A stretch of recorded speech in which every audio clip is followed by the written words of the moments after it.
Allahabad high court की Lucknow bench में सोमवार 24 मार्च को कांग्रेस सांसद राहुल गांधी की नागरिकता से जुड़ी एक याचिका पर सुनवाई हुई, जिसके बाद हाई कोर्ट ने इस मामले में केंद्र सरकार को अपना जवाब पेश करने के लिए और समय दे दिया। न्यूज एजेंसी पीटीआई के मुताबिक न्यायालय की लखनऊ बेंच ने यह भी आदेश दिया है कि इस मामले की अगली सुनवाई 21 अप्रैल से शुरू होने वाले हफ्ते में लिस्ट की जाएगी। जस्टिस AR मसूदी और जस्टिस AK श्रीवास्तव की बेंच ने कर्नाटक के रहने वाले बीजेपी कार्यकर्ता S विघ्नेश शिशिर की जनहित याचिका पर सुनवाई करते हुए ये आदेश जारी किया है। पिछले साल नवंबर में इस याचिका पर सुनवाई करते हुए कोर्ट ने केंद्र सरकार से उसके पक्ष के बारे में जानकारी मांगी थी। तब केंद्र की तरफ से पेश वकील ने बेंच को बताया था कि संबंधित मंत्रालय ने ब्रिटिश सरकार को एक पत्र लिखकर विस्तृत जानकारी मांगी है। वकील ने यह भी बताया था कि इसी कारण सरकार को राहुल गांधी के चुनाव को रद्द करने की याचिकाकर्ता की मांग पर फैसला करने के लिए समय चाहिए। तब से केंद्र ने कई बार अदालत से वक्त की मांग की है। उसने सोमवार को अदालत से फिर समय मांगा, जिसके बाद बेंच ने इस मामले को 21 अप्रैल से शुरू होने वाले हफ्ते में लिस्ट कर दिया। याचिकाकर्ता का दावा है कि उसके पास ब्रिटिश सरकार के सभी दस्तावेज और कुछ ईमेल मौजूद है, जो इस बात को साबित करते हैं कि राहुल गांधी के पास ब्रिटेन की नागरिकता है। इसी कारण वे भारत में चुनाव लड़ने के लिए योग्य नहीं है और लोकसभा सदस्य नहीं बन सकते। याचिकाकर्ता ने अदालत से इस मामले की जांच CBI से भी कराने का अनुरोध किया था। याचिकाकर्ता के मुताबिक उन्होंने इस अनुरोध के लिए गृह मंत्रालय को 2 बार ज्ञापन भी भेजा था, जहां उन्होंने मंत्रालय से राहुल गांधी की भारतीय नागरिकता को रद्द करने की मांग की थी। इसमें कहा गया है कि जब उन्हें इस मामले में कोई जवाब नहीं मिला तो उन्हें इलाहाबाद हाईकोर्ट का रुख करना पड़ा।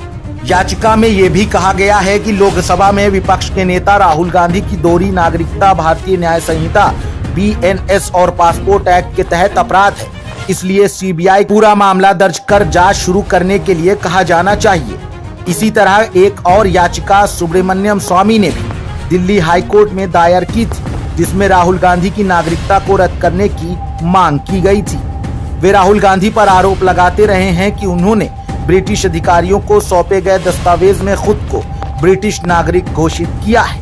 दोहरी नागरिकता का मतलब ऐसे व्यक्ति से है जिसके पास एक ही समय में 2 या उससे ज्यादा देशों की नागरिकता होती। किसी व्यक्ति के पास दोहरी नागरिकता होने का मतलब है कि उसके पास यह अधिकार है कि वह कई देशों के पासपोर्ट को अपने पास रख सकता है। उदाहरण के तौर पर अगर आप ब्रिटेन के नागरिक हैं और साथ में आपके पास अमेरिका की भी नागरिकता है, तो आपके पास दोनों देशों के पासपोर्ट रहेंगे। उसे उन देशों के राजनीतिक अधिकार, वोट डालना और चुनाव लड़ना मिलेंगे।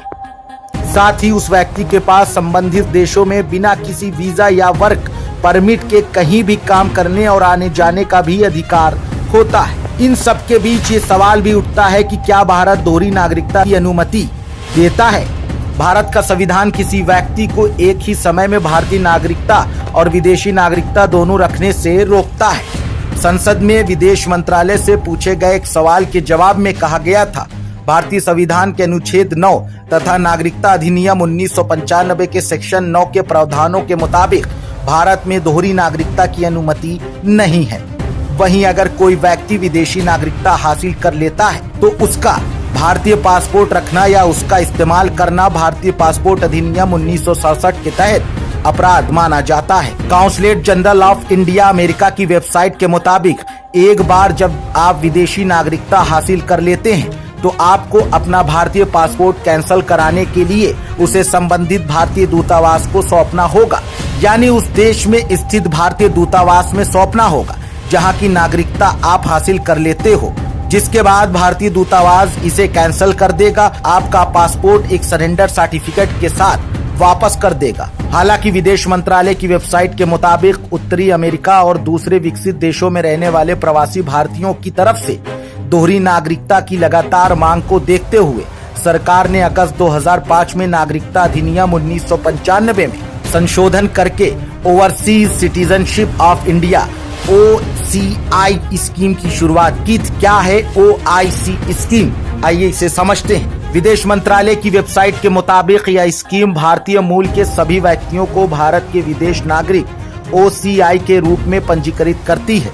इस स्कीम के मुताबिक वह लोग OCI स्कीम का फायदा उठा सकते हैं जो 26 जनवरी 1950 को या उसके बाद भारत के नागरिक थे या 26 जनवरी 1950 को भारत के नागरिक बनने के पात्र थे।